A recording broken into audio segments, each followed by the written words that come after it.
Today, I'll show you how to create realistic peony using sugar flower paste. Here, as the tools we will need some peony cutters, silicone veiners and extruder for the center and edible glue. I'm using a premium flower paste. It's incredibly stretchy and allows you to roll it paper thin. Remember to knead it well to activate the gum, and always wrap the leftovers in a plastic bag so it doesn't dry out. We will start with the yellow center. I am kneading a small amount of paste with the yellow gel food coloring until the color is smooth and even.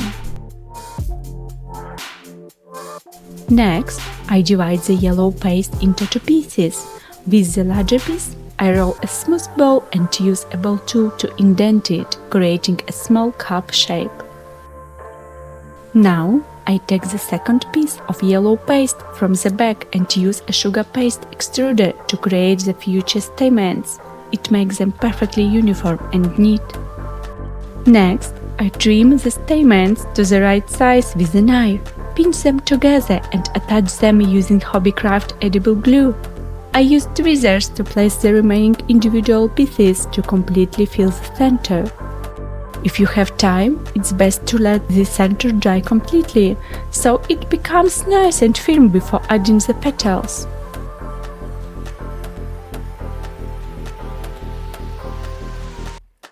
Moving on to the petals, I take a new batch of flower paste and mix in red and a tiny touch of black gel food coloring. Adding a bit black helps achieve this deep, rich burgundy shade. Once the paste is fully colored, I divide it in two, keeping the extra safely wrapped in a plastic bag to prevent it from skinning over. Next, I roll out a thin strip of the burgundy paste and use a roller tool to trim a perfectly straight edge. To create the first inner layer, I use a ruffled cutter to punch out a serrated fringe along the strip. Then, I thin out and soften the edges with a ball tool. Finally, I apply some edible glue and wrap this fringed strip around our yellow center base.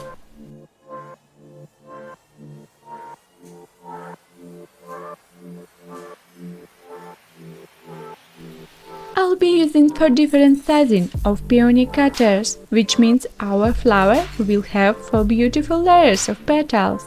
For the first row, I cut out 5 pieces using the smallest cutter. To make them look realistic, I use a hibiscus cutter to snip a small slit into each petal. Next, I press them inside a silicone veiner to give them a natural texture. Thin out the edges with a ball tool to add beautiful curves, and let them dry slightly on a shaping foam. Finally, I glue them to the base.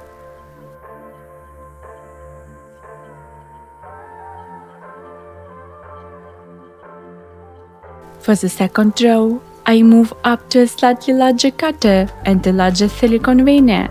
For this layer, we are going to need 4 petals.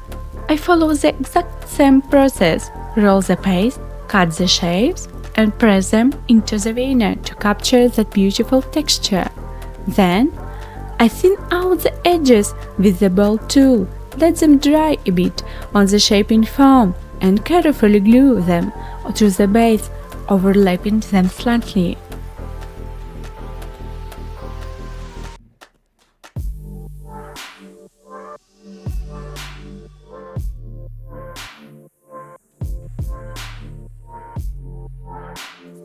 Moving on to the third row, I select the next size up cutter. For this layer, we will need 5 petals.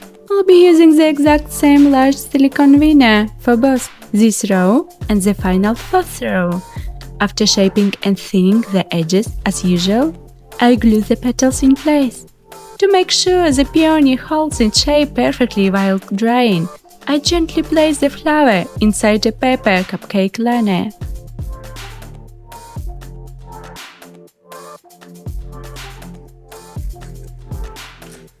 Finally, it's time for the 4th row.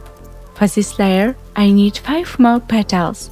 I repeat the exact same steps as before, but this time I switch the largest cutter in the set while using the same big veneer from the third row.